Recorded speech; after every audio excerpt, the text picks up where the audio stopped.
DNA berhaplogrup G, apakah klan Ba'alwi keturunan budak Bani Hashim? Tulisan ini adalah kelanjutan tulisan saya yang kemarin, tentang 11 kemungkinan orang yang mengaku bagian keluarga Bani Hashim tetapi DNA-nya berhaplogrup bukan J1. Lalu ada yang bertanya dari 11 kemungkinan itu, klan Ba'alwi berada di klaster mana? Seiring telah meningkatnya kecerdasan dan sistem berpikir masyarakat yang kritis, diskusi tentang klan Ba'alwi dari sisi batalnya nasab mereka secara syar'i memang sudah tidak menarik didiskusikan lagi. Nasab klan Ba'alwi batal secara syar'i, karena dari 7 metode penetapan nasab secara syar'i semuanya menyimpulkan hal yang sama, yaitu bahwa nasab mereka batilun syar'an, batal secara syariat. Data historis mereka selama 550 tahun, Zong. Tidak ada kitab sejarah sebelum abad ke-9 Hijriah yang mereportase keberadaan leluhur mereka sama sekali. Perdebatan tentang apakah DNA bisa dijadikan tools alat untuk membatalkan nasab, juga sudah tidak relevan lagi, karena ulama-ulama yang berfatwa tentang bahwa DNA tidak boleh digunakan mengisbat dan menafikan nasab, juga mengakui keakuratan DNA sampai 99,9%. Penolakan mereka bukan dari bahwa DNA tidak akurat, tetapi lebih kepada kekhawatiran banyaknya rumah tangga yang menggunakannya semena-mena untuk membatalkan nasab anak mereka tanpa adanya li'an. Li'an tetap satu-satunya cara syar'i untuk membatalkan nasab anak kepada ayahnya. Jika seorang ayah melakukan tes DNA untuk anak yang dicurigai sebagai bukan anaknya, lalu hasilnya memang anak itu bukan keturunan biologisnya, maka hasil tes DNA itu tidak serta-merta menggugurkan nasab anak itu kepadanya, sebelum ia melakukan li'an, bersumpah di hadapan hakim bahwa anak itu bukan anaknya. Artinya, sebelum li'an, ayah itu masih wajib memberikan nafkah, dan jika ia meninggal maka anak itu, secara syar'i, tetap mendapatkan warisan darinya. Jika setelah tes DNA, lalu hasil DNA anak itu berbeda dengannya, lalu ia melakukan li'an, baru anak itu dinyatakan sah bukan anaknya. Jadi, DNA sangat membantu ayah untuk yakin melakukan li'an. Li'an yang dilakukan tanpa tes DNA bersifat zoni yang bisa jadi akan membawa penyesalan. Sebaliknya, li'an yang dilakukan setelah tes DNA bersifat qot'i yang tidak ada keraguan, dan tidak akan membawa penyesalan selamanya. Inilah kritik yang telah saya sampaikan kepada salah satu keputusan Majma' Fiqih di Arab Saudi yang mendahulukan li'an dari tes DNA. Kritik itu telah saya buat dalam bahasa Arab yang mudah-mudahan menjadi bahan kajian fikih di masa depan. Dan saya siap memberikan ilat-ilat tentang kekuatan hujah itu kepada Majma' Fiqih Arab Saudi jika diperlukan. Diskusi tentang apakah haplogrup J1 merupakan haplogrup Bani Hashim, juga sudah tidak layak dilakukan, karena perwakilan Ashraf dan Sada Bani Hashim yang nasabnya sahih secara syariat telah melakukan tes DNA, dan hasilnya mereka semuanya berhaplogrup J1. Probabilitas genetik klan Ba'alwi yang berhaplogrup G untuk bisa mempunyai kekerabatan paternal dengan para Ashraf dan Sada tersebut adalah 0%, sama dengan probabilitas pohon nangka berbuah cempedak. Menerima Ba'alwi sebagai Sadah, sama saja dengan membatalkan keturunan Nabi yang nasabnya sahih secara syar'i seperti para Ashraf dan Sadah di Makkah, Madinah, Yordan, Yaman, Irak, Kuwait, Mesir, dan Syria, yaitu dari Ashraf Qatadah, Ashraf Sulaimaniyah, Ashraf Abadillah, Ashraf Al-Araj, Ashraf Bani Rasi Yaman, Sadah Al-Jakfari, Sadah Al-Qonadil dan lain-lain. Nasab mereka terbukti sahih secara syar'i, syuhro istifadoh mereka terverifikasi kitab-kitab nasab, dan secara historis, leluhur mereka yang mayoritas adalah para raja-raja dan pembesar politik pada masanya, terverifikasi sumber-sumber kontemporari rekod, buku-buku sejarah pada masanya. Jadi, kedudukan mereka sebagai keturunan Nabi Muhammad SAW sudah mencapai derajat qot'i. Ketika mereka berhaplogrup J1, maka para pengaku Sadah seperti Ba'alwi yang berhaplogrup G wajib ditolak dan dinasehati untuk bertaubat, bukan malah didukung untuk terus dalam kesesatan.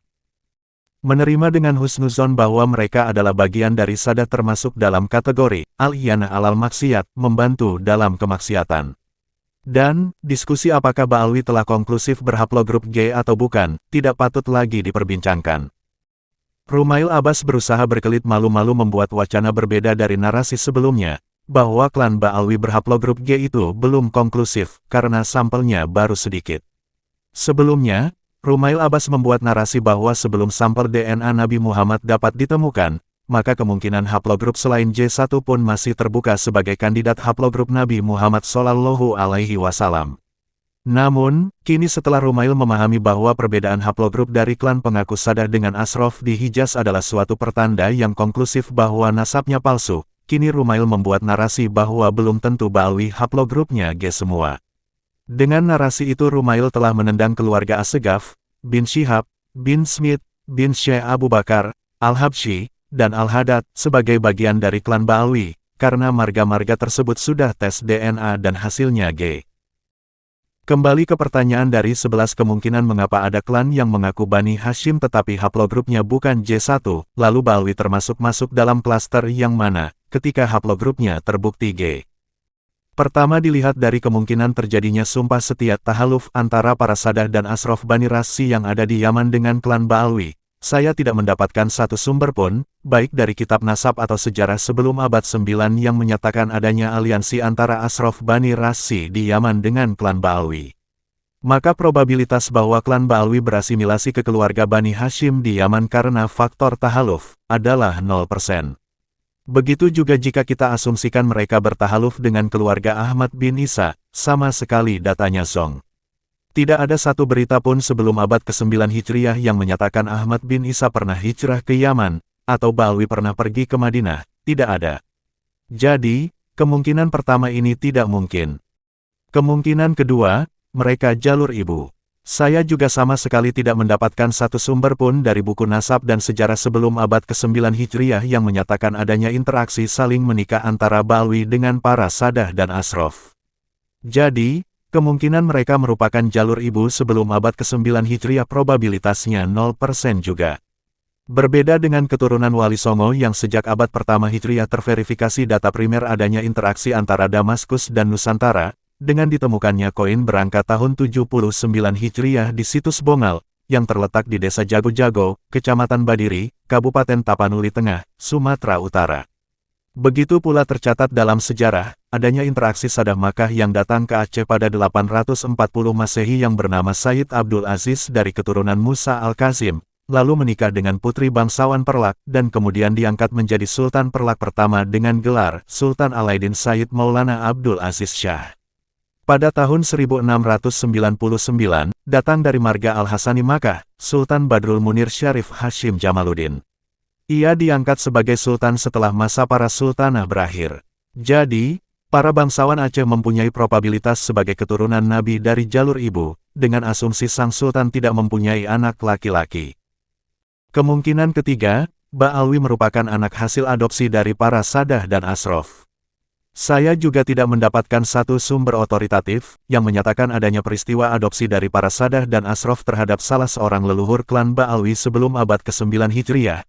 Jadi kemungkinan ini juga probabilitasnya kecil, bahkan hampir mustahil, dikarenakan tidak adanya informasi secuil pun yang menyebut adanya interaksi sebelum abad ke-9 antara klan Ba'alwi dengan para Sadah dan Ashraf.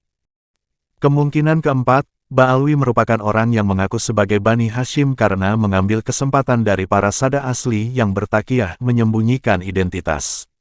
Probabilitas untuk proposisi ini ada, namun kecil, karena betul klan Ba'alwi mengaku sebagai Bani Hashim, tetapi bukan karena para Sadah dan Ashraf bertakiyah. Hal itu, karena para Sadah dan Ashraf di Yaman tidak bertakiyah. Justru mereka menjadi raja di sana hampir 1200 tahun sejak tahun 284 Hijriah sampai tahun 1336 Hijriah. Kemungkinan kelima, yaitu mantan budak Wala. Apakah Ba'alwi dikenal sebagai Bani Hashim diakibatkan kedudukan mereka dahulu kala sebagai budak para Ashraf dan Sadah di Yaman? Untuk kemungkinan ini juga memerlukan dalil yang menunjukkan peristiwa itu terjadi. Seperti budak-budak Rasulullah, ia menyandang gelar Maula Rasulillah dengan data sejarah yang lengkap. Dari sana, klan Ba'alwi untuk bisa dikatakan sebagai keturunan mantan budak Bani Hashim saja, kita tidak bisa menemukan sumber, apalagi langsung sebagai Bani Hashim. Kemungkinan keenam, yaitu mempunyai guru Bani Hashim. Seseorang di masa lalu, ketika ia mempunyai guru Bani Hashim, untuk mendapat keberkahan, ia memakai nama gurunya. Untuk beberapa generasi, keturunannya secara keliru mengidentifikasi diri sebagai Bani Hashim. Tapi ini tidak terjadi kepada Ba'alwi sebelum abad ke-9. Tidak ada satu sumber pun yang menyatakan, klan Ba'alwi mempunyai guru dari Sadah dan Ashraf Bani Hashim. Kemungkinan ketujuh, persaingan antar golongan munafasah bainal firaq. Untuk kemungkinan ini juga agak sulit, jika yang dimaksud adalah kepentingan ekspansi ideologis dari suatu firqah golongan.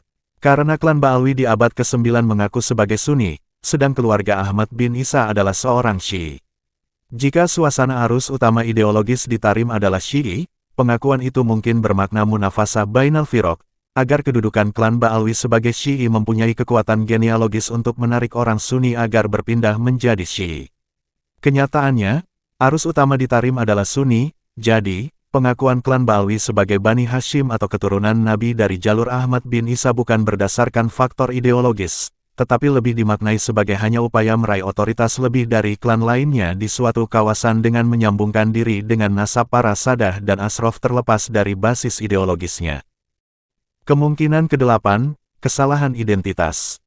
Yaitu terjadinya kesalahan identifikasi satu generasi akan identitas leluhurnya yang menggunakan gelar mirip para Sadah dan Ashraf, padahal bukan Sadah atau Ashraf. Kemungkinan ini juga saya tidak melihatnya pada klan Ba'alwi, justru Abdurrahman As-Segaf sendiri sebagai tokoh utama klan Ba'alwi yang disambungkan nasabnya kepada Ahmad bin Isa oleh Ali al-Sakron, tidak menggunakan gelar Sayyid atau Syarif. Kemungkinan kesembilan, kesalahan reportase sejarawan. Ini tidak terjadi kepada klan Ba'alwi.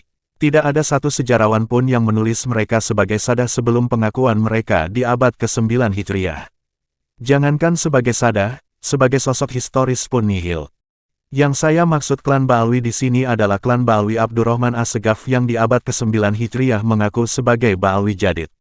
Adapun Ba'alwi Jadid yang ditulis oleh Al-Janadi dalam Al-Suluk, kasusnya bisa disebut kesalahan reportase sejarawan. Dalam Al-Suluk tahun 732 Hijriah, Ba'alwi Jadid ditulis sebagai keturunan Ahmad bin Isa, padahal keluarga Ba'alwi Jadid tidak pernah mengidentifikasi diri sebagai keturunan Ahmad bin Isa. Dan kitab-kitab nasab pun menolak kesalahan reportase itu. Lalu keluarga Abdurrahman As-Segaf di abad ke-9 mengaku sebagai bagian dari Ba'alwi Jadid, itu setelah 163 tahun kitab Al-Suluk itu ditulis. Jadi, Ba'alwi Abdurrahman As-Segaf salah cangkok untuk menyambungkan diri kepada nasab Ahmad bin Isa. Seharusnya, ia mencangkok dari Muhammad, Ali, atau Husain, yang tercatat sebagai anak Ahmad bin Isa dalam kitab-kitab nasab, bukan dari Ubaid yang nyantol kepada nasab Ahmad bin Isa berdasarkan kesalahan reportase sejarawan. Jika kita ingin mencangkok pohon jambu, pastikan kita mencangkok di tangkai jambu, bukan di benalu yang menempel di tangkai jambu. Maka, nasab Ba'alwi ini kita sebut saja, benalu di atas benalu. Kemungkinan ke-10, klaim sepihak, atau al-iltisaq, numpang nempel. Inilah yang saya lihat alasan kenapa klan Ba'alwi hari ini, hasil tes DNA-nya berbeda dengan para Sadah dan Ashraf. Karena iltisaq, numpang nempel. Numpang nempel ini terverifikasi oleh kitab-kitab nasab dan sejarah sebelum abad ke-9. Kitab nasab yang berjejer dari abad ke-4 sampai 9 yang menyebut Ahmad bin Isa itu, satu kali pun tidak pernah menyebut ada seorang yang bernama Ubaid, yang menjadi anak Ahmad bin Isa, tidak ada. Lalu kitab sejarah dari rentang yang sama, tidak ada satupun yang menyebut nama-nama leluhur mereka yang mulai ditulis pada abad ke-9 itu sebagai sosok yang pernah ada di masa lalu, tidak ada. Lalu di abad ke-9 mereka mulai nempel agak renggang, mengidentifikasi diri sebagai bagian dari Sadah dan Ashraf. Lalu lambat laun mulai kenceng nempelnya, sampai sekarang. Mereka tidak pernah menyangka, di abad ke-21 ada ulama Indonesia yang akan menginterupsi klaim sepihak itu. Seperti juga mereka tidak menyangka akan ada teknologi seperti DNA di abad ini, yang secara absolut membongkar kedustaan yang selama ini disembunyikan. Untuk alasan terakhir, yaitu non-paternity event, ketidaksetiaan, saya tidak akan berandai-andai itu mungkin terjadi untuk keluarga suci Rasulullah Muhammad Shallallahu Alaihi Wasallam. Sekian. Penulis, Imaduddin Usman Al-Bantani.